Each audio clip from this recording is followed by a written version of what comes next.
Good morning. Morning, Daniel. Great to be here with you. We are in our second week of part 2 of Genesis, and we're going to spend a bit of time thinking about giving credit where credit is due.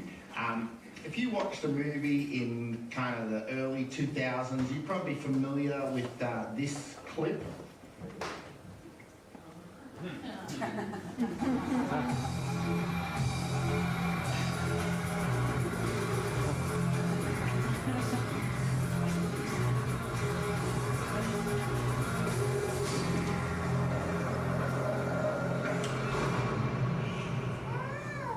It is how every kind of VHS started back in the day, and right in that era where downloading was becoming a significant thing. The video, that was just the last bit, but the video, starts with "you wouldn't steal a car," and everyone's thinking, if I could download it and if my 3D printer was big enough, maybe. You wouldn't steal a bag, and you're like, well, if I could get away with it, maybe. But the reality is we kind of understand that idea of giving things, doing the right thing with this sort of scenario. The piece of trivia with that video, of course, is that the soundtrack for that video was pirated. Is the piece of trivia that the guy that wrote it for a film festival to be played for something like that, but the makers of that video took it without permission, used it without paying royalties. So all that era of watching videos about piracy, you were watching a pirated video. And not only was the audio stolen, but the font also was illegally used. It was a rip-off font that didn't give royalties. And there's a level where we can kind of laugh at that and we can say, well, if no one's getting hurt. But there's other scenarios where we would say, we laugh at it. Frank, who does that sort of thing for a living, is not laughing. Not funny, guys. And so when someone really is hurt by it, there's a totally different attitude. When someone really takes credit for someone else, we feel like a massive injustice for that. Famously, the story of Nikola Tesla, the idea that he's credited with inventing the light bulb, but the suspicion is that actually Heinrich Goebel had already created a light bulb, and maybe even Tesla had bought that patent off him, but then delivered it like it was his own work, and then went into history as the guy that invented the light bulb. We hear that sort of thing, and then you feel the injustice of it. Even more if you bring something like that personal. If you're in a workplace and you found out someone took credit for something you did. Worse still, they took credit for something you did and got benefits for it, got promotion or got something significant because of your work. You feel that injustice of it. As we go through this part of Genesis and we think about what God has promised to Abram, there is this undertone there that God has offered him blessings, but it's important that God is credited for his work there.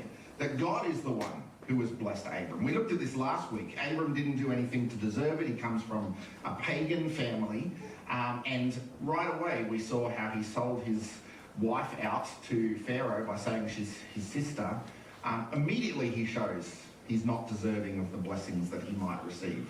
And so that's happening in this picture. And so as we get into chapter 14, there's a real strong undercurrent of saying if God is the one giving blessings, then God is the one that deserves the glory for those blessings. He's the one that's doing the work. In fact, chapter 13 of Genesis parallels almost perfectly the blessings that Abram receives in Genesis 12. There's a echoing. It's quite clear that the author that's writing Genesis 14 is playing out the blessings that we saw in Genesis 12. So Genesis 12, the blessings God gives to Abraham: you're going to be a great nation, you're going to be famous, you're going to be blessed.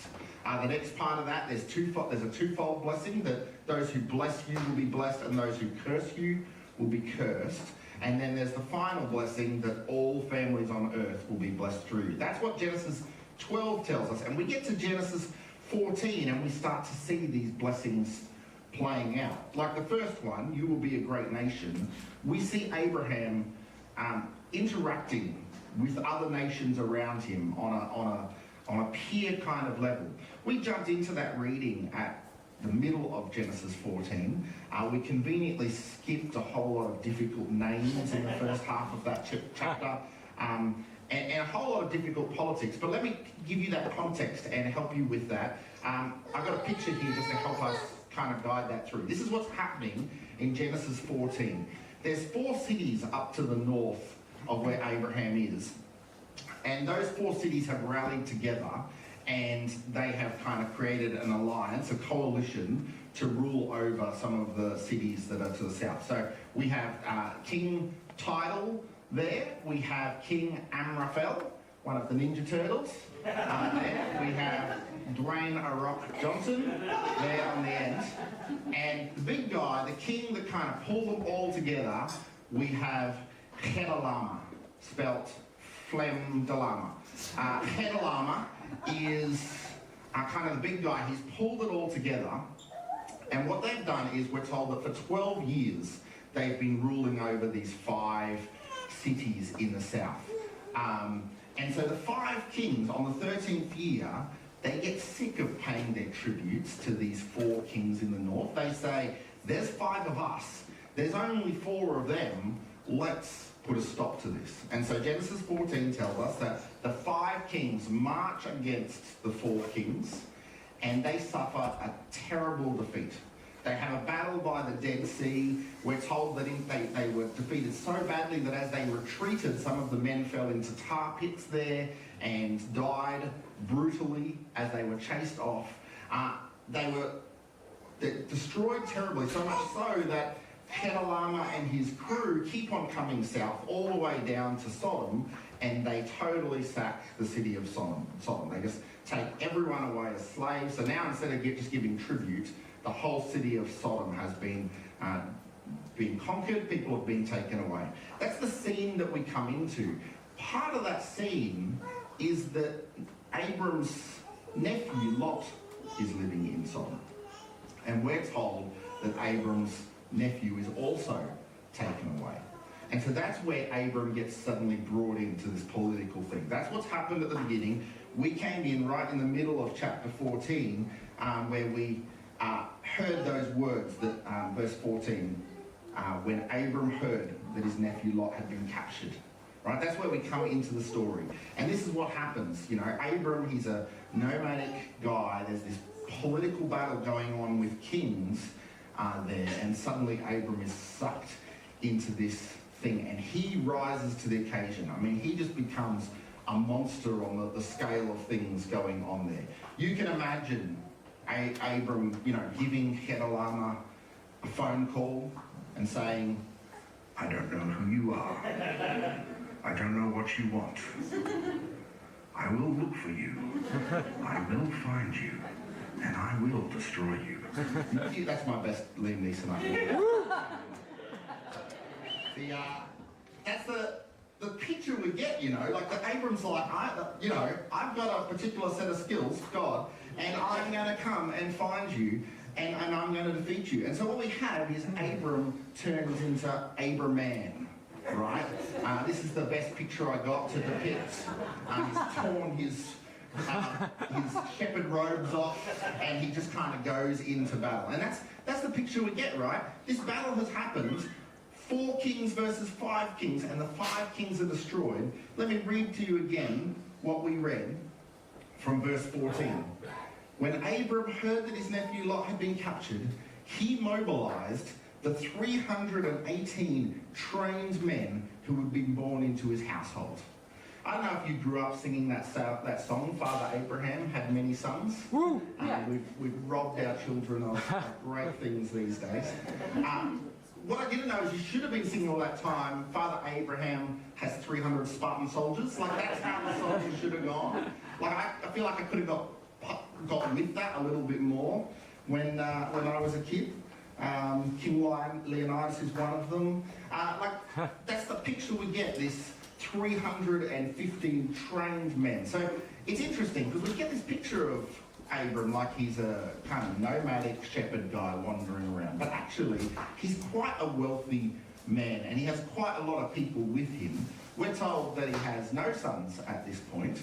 In fact, I used to like singing the song, Father Abraham has just 2 sons. Ishmael's one of them and Isaac's 2, because that's all he ends up having. But of course, the legacy, the promise that he'll be a great nation is something in his future. Right now, he is still quite a wealthy guy. He mobilizes these 318 trained men. They pursue Kedorlaomer's army until he caught up with them at Dan. There, he divided his men and attacked during the night, right? This is the army that 5 kings couldn't beat. Abram comes in with his crew in the night, decimates them. Kedorlaomer's army fled, we're told, but Abram chased them as far as Hobah, north of Damascus. Abram recovered all the goods that had been taken and brought back his nephew Lot with the possessions and all the women and other captives. Right? Abram basically does what Kedorlaomer did to Sodom. They had a battle, they lost, they just kept on going and took it all. Abram did the same thing, had a battle, he kicked their butts, and then he just kept on going until he got it all back. That's the picture we get. And it echoes very strongly this promise that God has given, I will make you into a great nation. He won't see the great nation in its entirety in his lifetime. It's something he looks forward an inheritance through his son Isaac. But this is a glimpse of that promise at work. It tells us 2 things that are worth noting here. One of them is, up until now, Abraham has been kind of this picture of a peacemaker.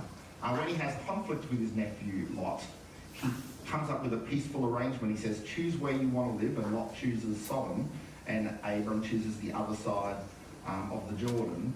And so he's been a peacemaker up to now, but we get this glimpse here that reminds us that sometimes loving peace means defending those who are vulnerable. And so he fights for peace. That's the first thing. It's a helpful thing for us to know as we, just celebrate Anzac Day and process what it means to be Christians in a modern world and believing in a God of love, that if we're going to love peace, there are times to fight for peace. That's the first one. The second one, and this is a key thought right through this chapter, it is God brings the victory. This is an echoing of the blessing that has been given to Abram.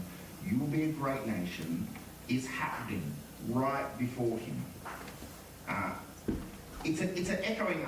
We see it later on in Israel's history. Probably the most clearest parallel is, you might remember the story of Gideon. Gideon, a guy who God says, I need you to rescue my people. And Gideon says, I'm not the guy. I'm just not the leader.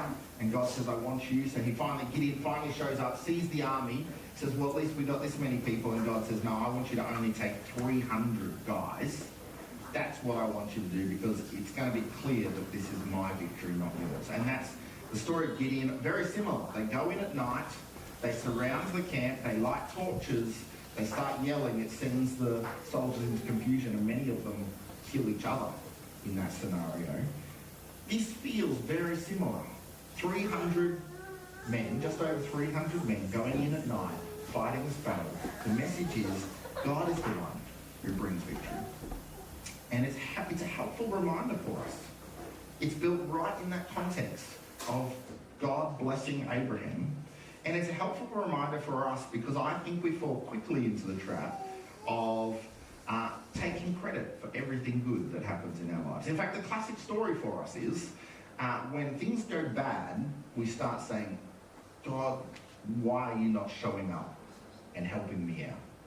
And then when things go good, we're in danger of saying, gosh, it's lucky I showed up. Good news that I'm here today. Look at what I've been able to achieve. And we have this mismatch in our mind where we're happy to credit disaster as someone else, but when it comes to good things, we want to take all the credit and not recognize that even in the space where we may have achieved things, everything we have, the very capacity we have to do what we do, is a gift from God. If you are skilled in something, the fact that even if you've trained to become skilled, the fact that you even have that capacity is not something from you, right? And someone else right beside you who may have tried to do all the things you did and failed, it's because they are who they are and you are who you are. Everything. And it's easy for us to forget the opportunities we have, the place where many of us have been born, to have opportunities of education, a reasonable amount of wealth. There's things like that happen that we very quickly drop all that.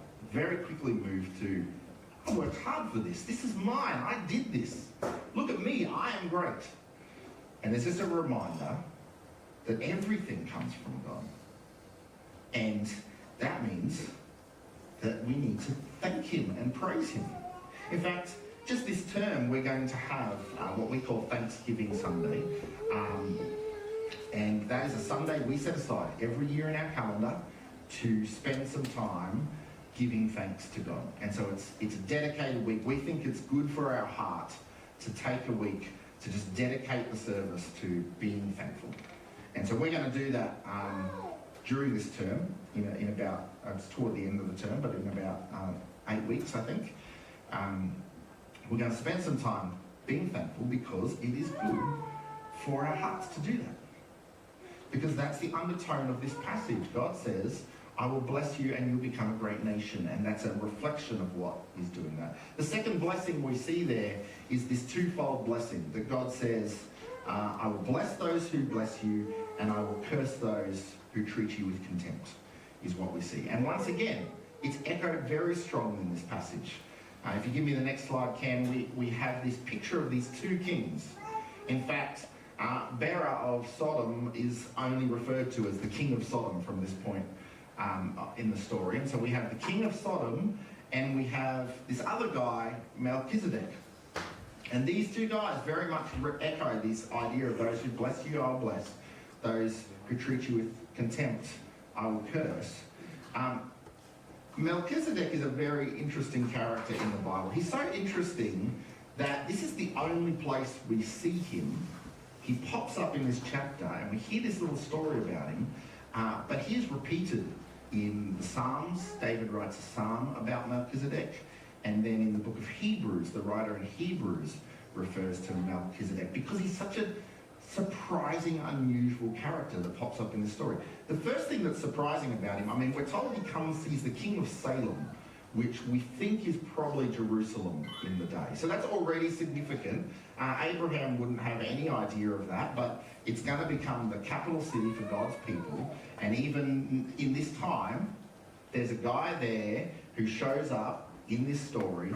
And what's more significant about him is not the place he's from, but we're told he's both a king and a priest. That is a really unique picture we get, to be both king and priest.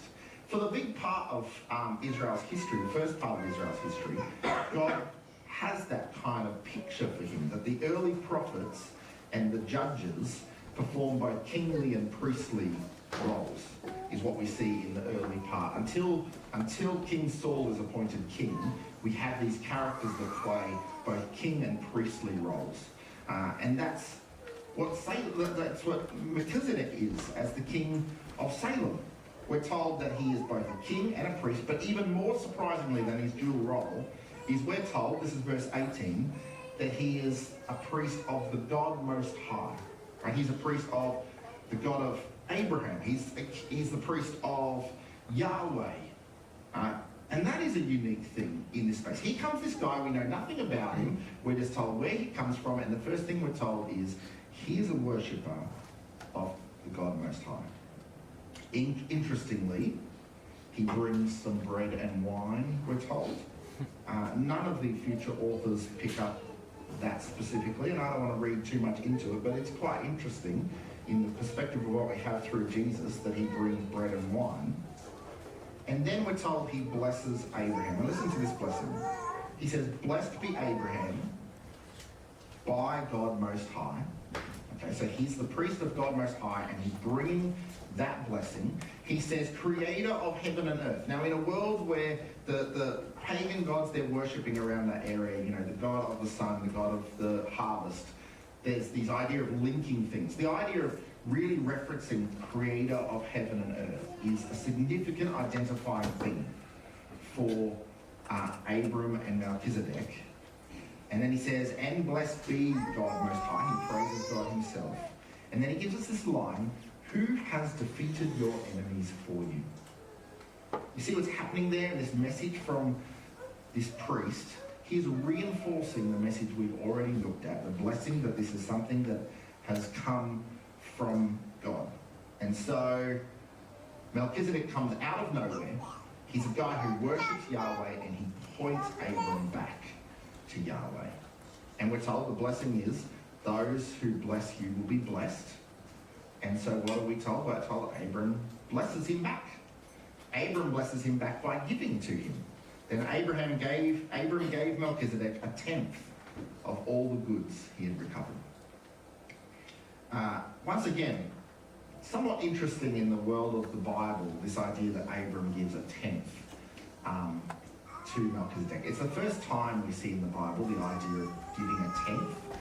It's something that becomes part of the Old Testament law later on. The idea of the word tithe is often used to refer to that 10% giving. And what's interesting about it here is this isn't a law. The law comes in with Moses. We call it the Mosaic law. This is Abraham before Moses is born. Even before he is under the law, he gives this response to God's goodness as a 10%. One of the things that has happened in the church is trying to work out what we do with giving to God. And the question about a 10% tithe has been a common debate amongst Christians. Is this something, if it's an Old Testament law, we don't live under the Old Testament law? So we're called to give 10% to God, like the Old Testament was. This passage here is a little bit of, it speaks into that, though it doesn't give us really conclusive answers. But it is interesting that Abram isn't under the Old Testament law, and he still gives 10%. But he also is called to do things like sacrifices, and we're not called to do that because Jesus was the ultimate sacrifice. And so we kind of work that sort of thing, try to work that thing out. And I think the answer is that it's not a clear command for Christians today to give 10%.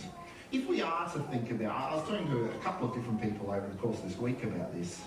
If we are to give 10%, if that's something we're called to, we end up in kind of a complex situation when we start asking questions like, is it 10% before tax or after tax?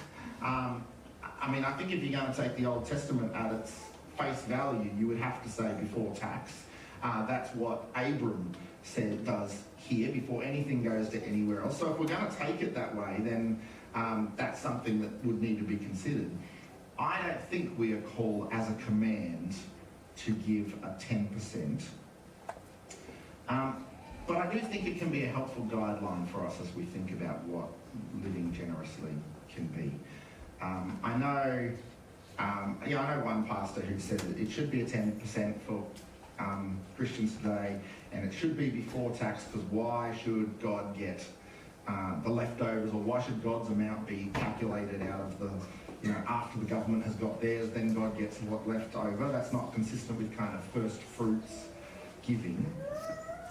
I know John Piper's argument is, he says, if we are more blessed than the people of the Old Testament, then we should be more generous than the people of the Old Testament. So his argument is 10% is not a guide, 10% is a starting place for Christians. The stance of our church is that God calls us to live and give generously, and that means in a whole lot of different ways, and it is between you and God what that looks like. It's always a tricky space for us to talk about it, and we have a lot of history for churches that have really abused their authority and put spiritual abuse, spiritual manipulation on people to say, you need to give to the church. Even worse, to kind of say, you give to the church, you'll receive blessings back. That is true, I think. We do receive blessings back from God, but not necessarily financial blessings. It's not, I think, the famous kind of televangelist who owns his own aeroplane was saving up for his second aeroplane, and he says, he said, I almost had saved enough, and then God called me to give that money to this other group, and I said, yes, here comes my second aeroplane, because if I give this money away, God will gift me the aeroplane. That's not giving. That's investing. That's playing with stocks. Like, that's not how it works. It's not, I give this, I will get that. That's not what giving is. We do receive blessings from God. We receive blessings in lots of ways, but it's not a tangible kind of investment return situation. And so our attitude towards it as a church is that we are called to sacrificial giving and sacrificial living, and that looks like all of life, and it's between you and God. But it is hard to work that out sometimes because it's easy for our hearts to become selfish. And so sometimes these numbers are helpful guides for us to think about what would that look like for me. A number of years ago we surveyed, when we were part of the network of churches, Light Anglican, we surveyed all the ministry team across all of our ministries. It's difficult for us to talk about money without kind of becoming some sort of bragging thing. So what we did is we surveyed everyone anonymously, and we just put that information together. And as a general guide, all our ministry team across all our ministries gave more than 10% pre-tax in giving towards ministry of the kingdom. And so that was kind of a guideline for us to think about. That's where we're at as a church. It's a tricky thing because, I work for the church. I'm paid for the church. Susie and I still give to the church. It's not as circular as it sounds. It's not I'm just kind of putting stuff in my own pocket. We also give other places because we think that's good for our heart. And so we have some sponsor children with compassion, supporting external missions, that sort of thing. And so I want to encourage you in that. Let me come back a little bit more to this passage. What's happening here is this is all tied into giving God the credit for what he has done. If God is the one that's brought the victory, then all the spoils there are from God. So all of it is from God. And Abram gives 10% to Melchizedek. We get that side of the story. We get the other side of the story. We get the king of Sodom. Listen to the comparisons between Melchizedek and the king of Sodom. Melchizedek comes in and he blesses Abram. The first words we hear from the king of Sodom is, "Give me back my people," verse 21. Here Abram has come and saved his people, and he says, "Give them back to me." He says, "You can keep the spoils," and it's almost like he's saying out of the kind of his heart. In fact, Abram draws that attention, that he's concerned that King of Sodom wants to get credit for making Abram rich, which Abram's like, "You lost these spoils. I'm the one that rescued them," right? It's not out of the kindness of the King of Sodom's heart to give Abram this stuff. That's not his stuff anymore. Abram has rescued it at his own cost, his own challenge. And so we get that where Melchizedek is blessing Abram, the king of Sodom is just trying to gain for himself. And so Abram's response to Melchizedek is to give. And Abram's response to the king of Sodom, he actually gives it all, but the point is he refuses to receive from the king of Sodom.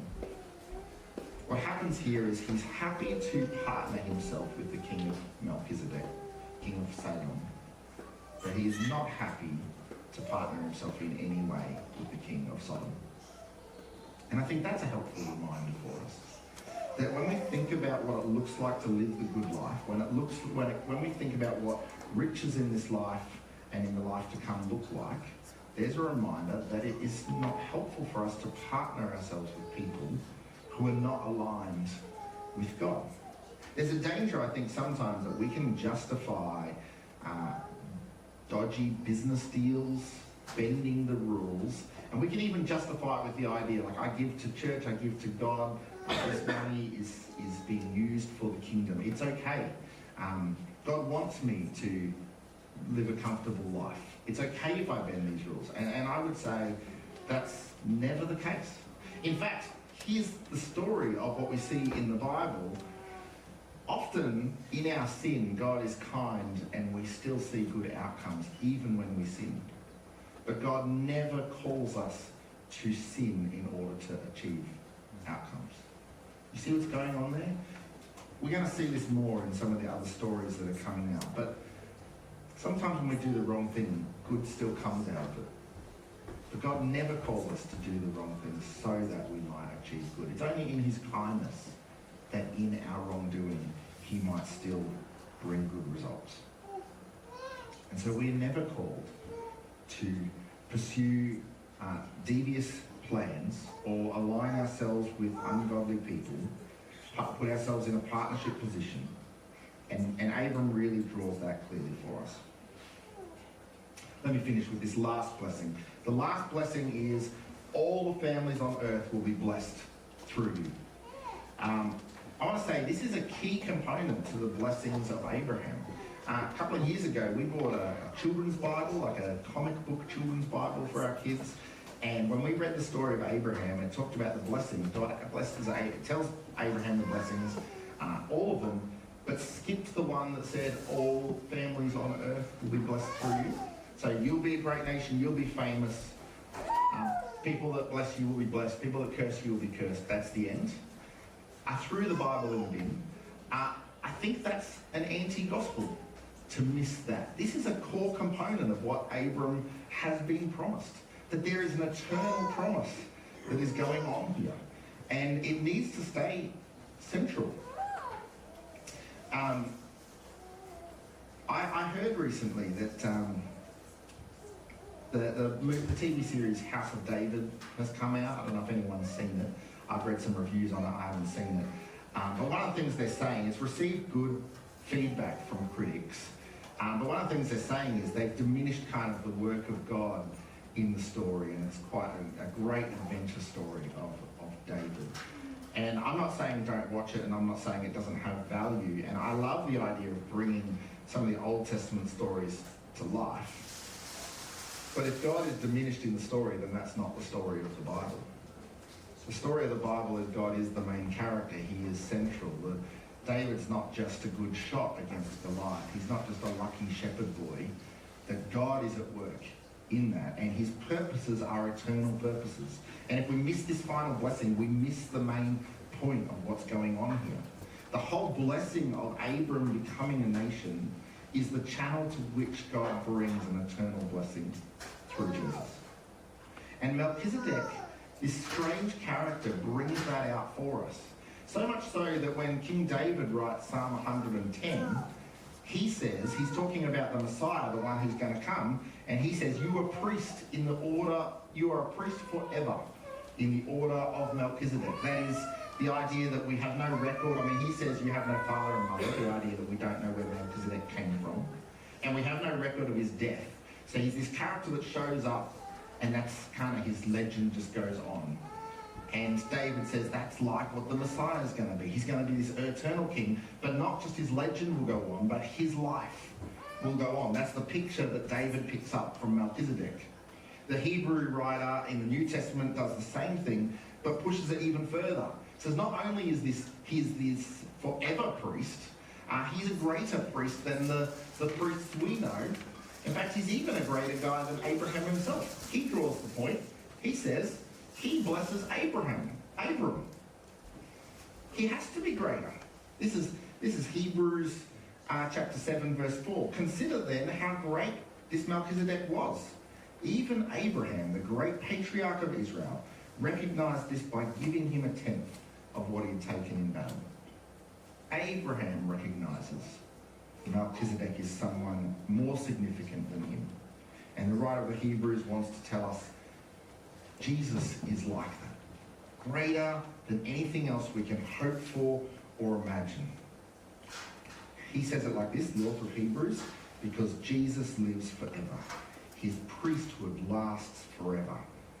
Therefore he is able once and forever to save those who come to God through him. In fact, we would understand that the salvation that Jesus gives even Abraham salvation. That Abraham put his faith in God back here at the beginning of the Bible, and it's because of what Jesus did for him. Abraham's sacrifices are pointing towards that Jesus' sacrifice is sufficient for all time to save anyone who puts their faith in him. I think of it like as we think about how things get better over time, we see this in the idea of our hospital system. I mean, you look back at times in history where you wonder whether it was better to be in hospital or not be in hospital. You walk through some of the sections of the museum and some of the instruments up on the wall, and you think, I'm glad I wasn't in hospital back then. Like my own story, I was born significantly prematurely, and my mother says that with the timing of things, if she had had the situation I had, she wouldn't have survived. It's only because medicine has developed so much that a child that's born that premature could survive there. The story is the same for my son, Jet. He was born with a heart condition. I was in my 30s when he was born, and the doctor said, we've been doing this surgery for 30 years, right? Which means that if I had been born with that heart condition, that surgery didn't exist at that point. And so I wouldn't have survived that. We can understand that when we think about the way things have developed, we can see how salvation can come through something that is better. Well, the picture of Jesus is far more superior than that, because it's once for all time that he is the best for us. And so this is where these promises of the good life land for us, that even more for us than for Abraham, we should give him glory. Even more for us, we should give our lives, give our all to him. Even more, we should choose aligning ourselves with God before we choose aligning ourselves with worldly partnerships. Because what we have in Jesus is far greater than the salvation that Abraham receives in his day and the blessings that he receives in his lifetime. What we receive in Jesus is far greater than that.